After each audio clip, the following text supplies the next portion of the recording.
அன்புடையீர் வணக்கம். இது யோகி சரவணா சேதுராமர் பஞ்சேந்திரா சேனலில் நம்ம இப்போ சித்தர்களுடைய ஜீவ சமாதிகளை குறித்து நம்ம இப்போ பார்த்துக்கிட்டு இருக்கோம். இந்த பாரத நாட்டில் சித்தர்களுடைய ஜீவ சமாதிகள் ஏராளமாக இருக்கிறது. அந்த சித்தர்கள் ஜீவ சமாதியில் இருக்கின்ற பொழுது அவர்கள் மரணம் அடைவது கிடையாது, அங்கே உயிரோடு தான் இருக்கிறார்கள். இந்த பிரபஞ்ச சக்தியெல்லாம் பிரபஞ்சத்திலிருந்து பெற்று இந்த மனித வர்க்கத்துக்கும் இந்த உலகத்துக்கும் வழங்கக்கூடிய ஒரு வள்ளலாக, ஒரு ஆண்டனாவாக சித்தர்களுடைய ஜீவ சமாதி திகழ்ந்து கொண்டிருக்கிறது. நம்ம அப்படிப்பட்ட ஜீவ சமாதியில் சென்று வழிபாடுகள் செய்கின்ற பொழுது நம்முடைய கர்ம வினைகள் எல்லாம் கரைந்து போகின்றன. அந்த சித்தர்களுடைய அருளுக்கு நம்ம பாத்திரமாகிறோம். அப்படிப்பட்ட விஷயத்தில் இன்றைக்கி நம்ம பார்க்கக்கூடிய சித்தர் சிங்கமுனரி, மதுரை பக்கத்தில் கூடிய சிங்கமுனரி முத்து வடுகநாத சித்தர் அப்படின்னு சொல்லக்கூடிய வராகி சித்தர் அவர். இப்போ இந்த வராகி வழிபாடு அப்படிங்கிறது மிகவும் பிரபலமாகி வருகிறது. அன்னை இந்த உலகத்தையெல்லாம் ஆட்சி செய்யக்கூடிய அன்னை ராஜராஜேஸ்வரியுடைய படைத்தளவியாக இருக்கக்கூடியவள் தான் வராகி தேவி. இந்த தாரகாசுரனை வதம் செய்வதாகட்டும், மகிஷாசுரனை வனம் செய்வதாகட்டும், இப்படி எல்லா அசுரர்கள் வதத்திலும் பார்த்தீங்கன்னு சொன்னால் நம்மளுடைய அந்த படைத்தளவியாக இருக்கக்கூடிய யாருன்னு கேட்டால் வராகி தான். இந்த வராகி அம்மனுடைய வரலாற்றை பார்க்கின்ற பொழுது 3 விதமான வராகியுடைய தோற்றத்தை குறித்து நம்ம பேசுகிறோம். ஒன்று, நம்ம இந்து மதத்தில் ஆதியில் இருக்கக்கூடிய 4 வேதங்களில் அதர்வண வேதம்னு சொல்லக்கூடிய அந்த வேதத்தில் மாந்திரீகங்களை குறித்து சொல்லப்படுகிறது. அந்த மாந்திரீகத்துக்கெல்லாம் உபாசனா தேவதையாக இருக்கக்கூடியவள் யார் என்று பார்த்தால் அது வராகி தான். இந்த அதர்வண வேதம் மாந்திரியமே வராகியை அடிப்படையாக கொண்டு தான் செயல்படுகிறது. அதுக்கடுத்து மற்றொரு திருப்பி பார்த்தோம்னா, அந்த நீங்கள் சிவன் ஆலயத்தில் போய் வழிபாடு செய்கின்ற பொழுது தட்சிணாமூர்த்திக்கு எதிர்த்தாப்பில் வடக்க பார்க்க சப்த மாதர்கள்னு சொல்லிட்டு 7 பேருடைய சிலைகள் இருக்கும்.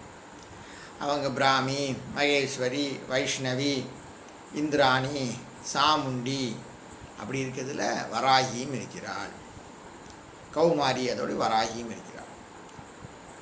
இந்த அம்மான்னு கேட்டிங்கன்னா அவங்க கையில் ஒரு 4 விதமான, ஒன்று அபயகஸ்தம், ஒரு கை அபயகஸ்தத்தில் இருக்கும். கலப்பை, குசலம், முசலம்னு சொல்லக்கூடியது, கலப்பை, வரதம், இதையெல்லாம் வைத்துக்கொண்டு அபயகம் கொடுக்கக்கூடிய ஒரு இதில் இருக்கக்கூடிய இந்த தாய் போல மக்களை அதை வணங்கக்கூடிய பக்தர்களை அரவணைக்கக்கூடியவள். சிகப்பு நிறமான பூக்களை ரொம்ப விரும்பி அவர் அணியக்கூடியவள். அது மாத்திரமில்லை, அவளுக்கு அந்த அவள் வராக அவதாரங்கனால பூமியில் தோணுனால அவர் சீனி கிழங்கு, மரவள்ளி கிழங்கு போன்றவற்றை வைத்து வழிபாடு செய்கிறார்கள். சிகப்பு கலர் அப்படிங்கிறனால மாதுளம்பழத்தை வைத்து அவளுக்கு வழிபாடு செய்கிறார்கள். சில இந்த என்ன சொல்கிறேன்னா தடியங்கான்னு சொல்லுவாங்க சில இடங்களில். அந்த காயையும் வைத்து அன்னத்தில் போட்டு பிசைஞ்சு அவளுக்கு வைத்து வழிபாடு செய்கிறார்கள். அவள் அதெல்லாம் விரும்பி உண்பாள் அப்படின்னு சொல்லுவாங்க.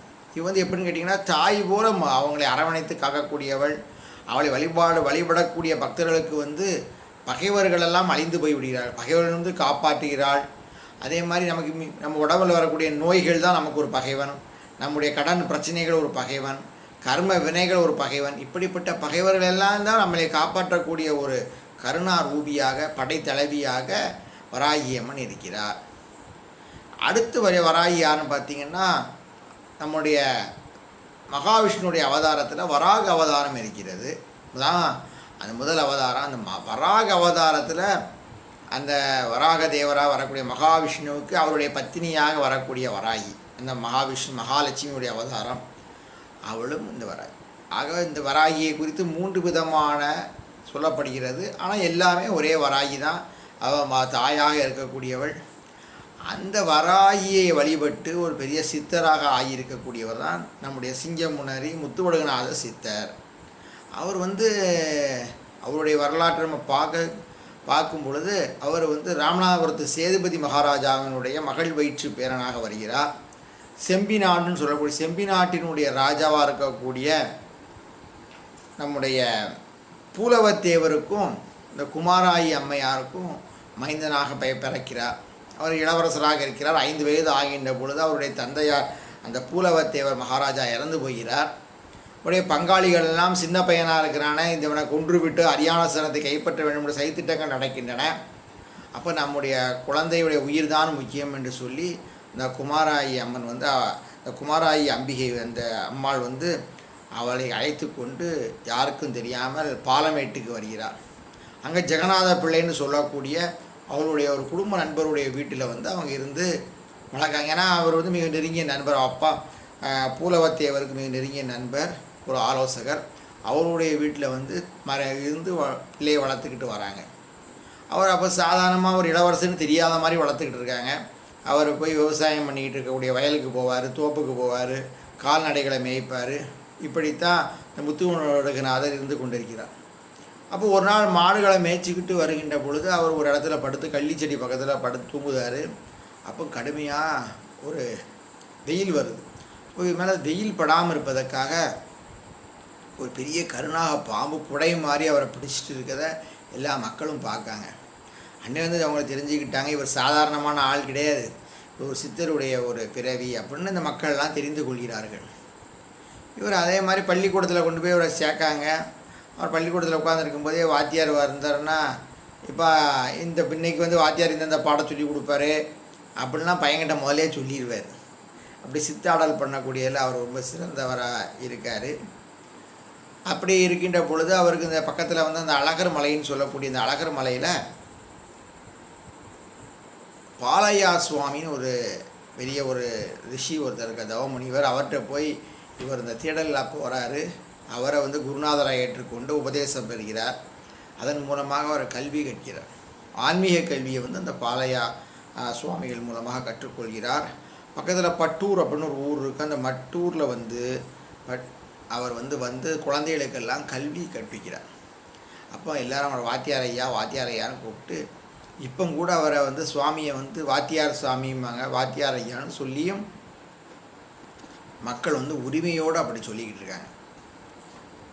அதுக்கு அவர் சின்ன பிள்ளையில இருந்து கொஞ்சம் அந்த மாதிரி சித்துக்கள் வராகி அம்மனை வந்து வீட்டில் வந்து வராகி அம்மனுக்குன்னு ஒரு பெரிய பூஜை அறை அமைக்கிறாரு. அந்த பூஜை அறையில் வந்து வராகி அம்மனுடைய சிலையை வைக்காரு, பிள்ளையார் முருகனுடைய சிலைகளை வைக்கிறாரு.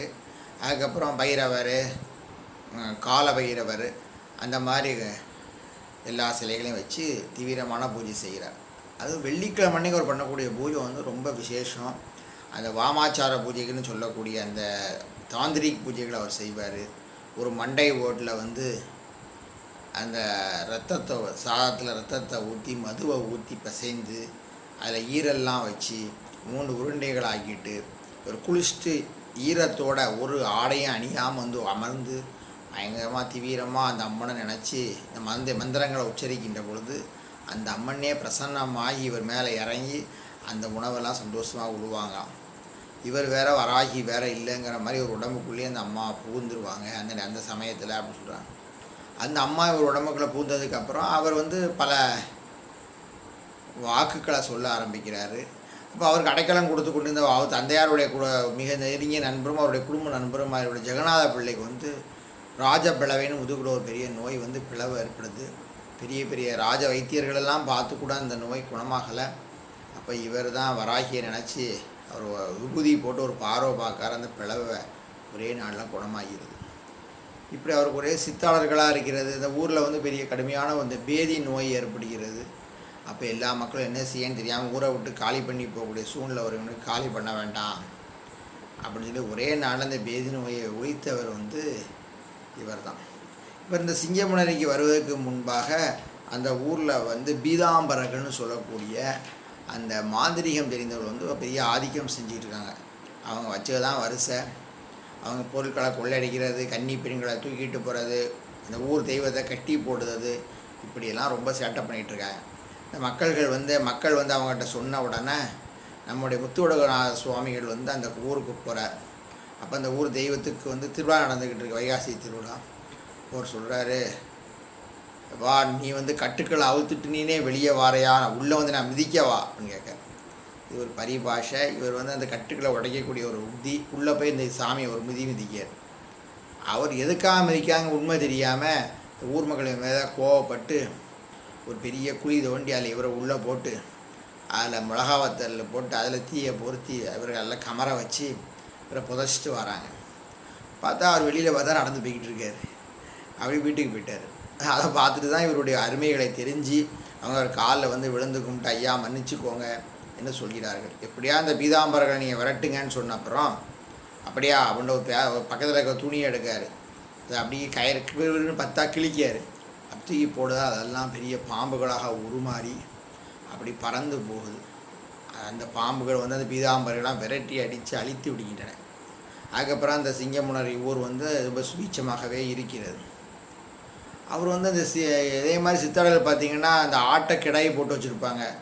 அப்போ அந்த ஆடை சாப்பிட வரும் இல்லையா, நரி ஓனாய் அதெல்லாம் ஒரு மந்திரத்தால் அப்படிம்பாரு. அது இது காவல் காக்கக்கூடிய ஒரு நாய் மாதிரி உட்காந்து காவல் காத்து கொண்டு இருக்கு. இப்படி அவருக்கு ரொம்ப அது மாதிரி பெரிய இந்த சில எருமைகள் வந்து எருமையை வச்சு உழுவாங்க. அங்கே அந்த பெரிய பெரிய காட்டு எருமை மாதிரி இருக்கக்கூடிய எருமைகள் வந்து உழவே உழாது. அப்போ இவர் அதை பார்த்து ஒரே பார்வை தான். பின்னாடி உழுவதுக்கு அந்த கலப்பையை வந்து ஆள் மிதிச்சுட்டே போக வேண்டாம், அதே ஆழமாக கொண்டு போய் உழுதுட்டு வந்துடும்.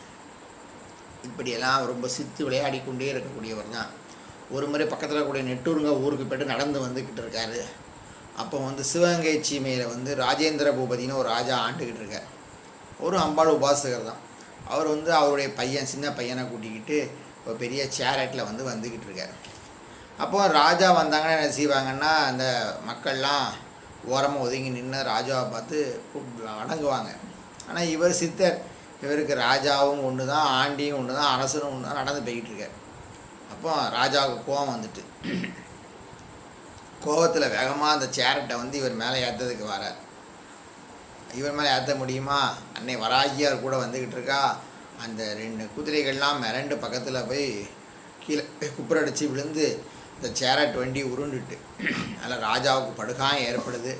அந்த பையன் இருக்கான, அந்த பையனுக்கு அடிபட்ட தலை அப்படியே திரும்பிட்டு பின்னாடி திரும்பிட்டு பேச்சு மூச்சு இல்லாமல் கிடக்கான். உயிர் இருக்கா உயிர் இல்லையானே தெரியல. அவனை தூக்கிட்டு ஓடுதார் ராஜா. அரண்மனை வைத்தியரெல்லாம் பார்த்து கை விரித்து நிற்காங்க. அப்போ அந்த சித்தர் அரண்மனைக்குள்ளே போகிறாரு. ஐயா, என்னுடைய வாரிசு எப்படியா பார்த்துங்க, நீங்கள் யாருன்னு தெரியாமல் நான் தவறான ஆணவத்தில் நடந்துட்டேன் அப்படின்னு ராஜாவிட்ட மன்னிப்பு கேட்கார். அப்போ நான் சொன்னபடி செய் அப்படின்னு சொல்லி அந்த இளவரசனை படுக்க வச்சு இவர் அப்படியே அன்னை வராகியை நினச்சி வணங்கிட்டு சூழாயத்தை எடுத்துகிட்டு போகிறார். செருப்பு காலோடு போய் அந்த பையன் மேலே அப்படியே செருப்பு காலை வச்சு மிதிக்கார். அதுக்கப்புறம் அவன் கழுத்துக்கிட்ட நின்று ஆடுதார். அப்புறம் கொஞ்சம் விபூதி எடுத்து கழுத்தில் போட்டு பார்க்காரு. அந்த தானாக தலை திரும்பி இந்த பையனை தூங்கி முழிச்ச மாதிரி அப்பா அப்படின்ட்டு ஓடி வந்து ராஜா மடியில் வந்து உட்காந்துக்கிட்டான். ராஜேந்திர பூபதி ராஜாவுக்கு ஒரு பெரிய சந்தோஷம். அது மாத்திரமில்லை, அந்த அரண்மனையில் வந்து 3வது மாடியில் வந்து பெரிய கருடக பாம்பு இருக்குது. அது வந்து மந்திரங்க விஷயங்கள் நிறைந்தது. அந்த பாம்பை யாரும் அடித்து கொல்ல முடியலை. சில தலைமுறைகளாக இருந்து கொண்டு எத்தனையோ பேர்களுக்கு பெரிய துன்பத்தை கொடுத்துக்கிட்டு இருக்கு. பாம்பை பிடிப்பவர்களாலும் யாராலையும் அது ஒன்றுமே செய்ய முடியல. அப்போ அந்த விஷயத்தை ராஜாவிட்ட சொல்கிறாரு. இந்த விஷயத்தை சொன்ன உடனே அந்த பாம்பு கோவத்தில், அது மாந்திரிகம் தெரிஞ்ச பாம்பில் அப்படியே வேகமாக கீழே வருது. மாடி வந்து கீழே வேகமாக பாஞ்சு வருது. இவர் ஒரு பார்வை பார்க்காரு. டமால்னு கீழே விழுந்து துண்டு துண்டாக தெருகி ஒன்றா, ஏங்க இது மாந்திரியம் தெரிஞ்ச பாம்பு திருப்பி உண்டு சேர்ந்துடும் அப்படிங்காங்க. அவ்வளோத்தையும் ஒரு சட்டியில் போட்டு அந்த சமைக்க சொல்லி அந்த பாம்பை அப்படியே சாப்பிட்ருதார். அதோடு அந்த பிரச்சனையே தீர்ந்துருது. அதுக்கப்புறம் அவனு ராஜா வந்து இவருக்கு பெரிய கௌரவிக்கிறதுக்காக சிம்மாசனத்தில் ஒரு உட்கார வச்சு பாத பூஜை பண்ணுறாரு. பட்டத்து யானை மேலே ஏற்றி அந்த சிவகங்கை சீமை முழுவதும் அவரை வலம் செய்ய வைத்து அவரை கௌரவப்படுத்தார். அப்புறம் அவர் காலில் விழுந்து வணங்கி, ஐயா உங்களுக்கு என்ன வேணுமோ அதை கேளுங்க, இந்த சமஸ்தானமே உங்களுக்கு உள்ளது தான், நான் உங்கள் அடிமை அப்படின்னு சொல்லுறார். உங்களுக்கு என்ன வேணும்னு சொல்லுங்கள், நான் தாரேன் அப்படிங்க. இப்போ அவர் சொல்கிறார், அப்பா இந்த உலகத்தில் கூடிய எந்த பொருட்களும் நிலை இல்லை, இந்த நிலையில்லாத பொருளை நீ எனக்கு என்னத்தை கொடுக்கறது, நான் என்னத்தை வாங்கிறது, இது எல்லாமே ஒரு மாயை தான்ப்பா. அன்னை வராகின்னு அருள் இருக்கிறது, சிங்கமுனரி சீமை இருக்கிறது, நான் போயிட்டு வரேன், நீ மக்களை வந்து நல்ல முறையில் நேர்மையான முறையில் ஆட்சி பண்ணு அப்படின்னு ஆசீர்வாதம் பண்ணிவிட்டு இவர் வந்து அந்த சிவகங்கை சீமைக்கு திரும்பி போகிறார். அங்கேயும் அவருடைய சித்தாளர்கள் தொடர்ந்து கொண்டே இருக்கின்றன. அப்போ வராகிய சித்தர் வந்து இப்படி மக்களுக்கு எல்லாம் நல்வை செய்து கொண்டே இருக்கின்ற பொழுது ஒரு நாள் எல்லா சீரர்களையும் கூப்பிட்டாரு. அப்போ அந்த ஆடி மாதம் ரோஹிணி நட்சத்திரத்து அன்னைக்கு நான் சமாதி அடைய போகிறேன், இந்த இடத்துல நான் சமாதி ஆகுதுன்னு சொல்லிவிட்டு சிங்கமுனையில் ஒரு இடத்துல சமாதி ஆகிறார். அவர் சமாதியானதுக்கப்புறம் மக்கள் அப்பவும் சமாதியாக இருக்குது, சின்ன சமாதியாக இருக்குது, மக்கள் வழிபட்டுக்கிட்டு இருக்காங்க. கொஞ்சம் நாள் கழிச்சோன்னா திடீர்னு ஒரே நாளில் எல்லாருடைய மனசுலேயும் அவருக்கு கோயில் கட்டணும்னு தோணுது. என்னடா ஆச்சரியம், நம்ம அவ்வளோ இது கனவுலையும் இந்த இவருக்கு கோயில் கட்டணும்னு தோணிடுது, அது சாமியுடைய ஒரு அருள் தான் நினச்சி அதுக்கு ஏற்பாடுகள் பண்ணுறாங்க. இப்போ அதுக்கு முன்னாடி ஒரு நாள் கடுமையான மழை பெய்யுது. இந்த மழை பெய்யும் போது தண்ணிலாம் ஓடுது. அப்போ ஒரு ஜீவ சமாதி இருக்கக்கூடிய இடத்துல பக்கத்தில் நான் தண்ணி போய் ஒரு ஓட்டையாகிட்டு, அப்போ ஒரு சின்ன குழந்தை ஒரு சின்ன பிள்ளை, அந்த பொண்ணு விளையாட்டுத்தனமாக போகிறா. இந்த ஓட்டை இருக்கா, உள்ளே என்ன தெரியுதுன்னு பார்ப்போன்னு உள்ளே வச்சு பார்க்கா.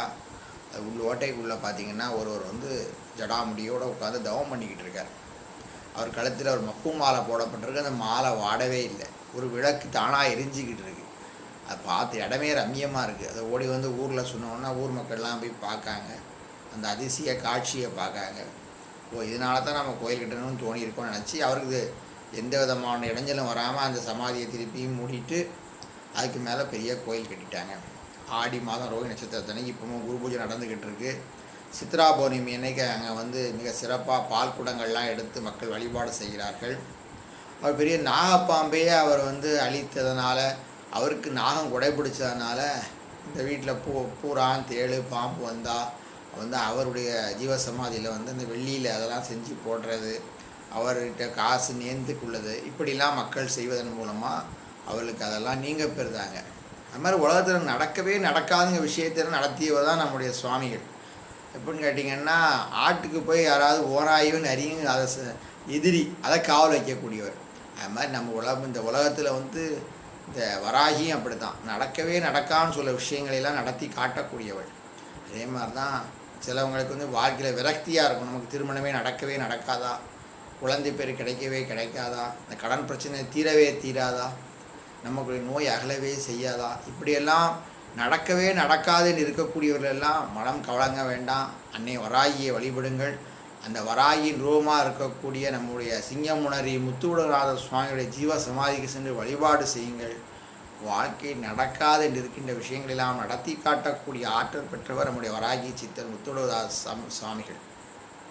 ஆகவே இந்த கலியுகத்தில் கண்கண்ட தெய்வமாக இருக்கக்கூடிய வராகியினுடைய அவதாரமாக, இந்த வராகியினுடைய பெருமையை உலகமறிய செய்தவராக இருக்கக்கூடிய நம்முடைய வராகி சித்தராக இருக்கக்கூடிய முத்துவுடநாத சுவாமிகளுடைய ஜீவ சமாதியை நாம் எல்லாரும் வணங்கி அவருடைய அருளை பெறுவோம்.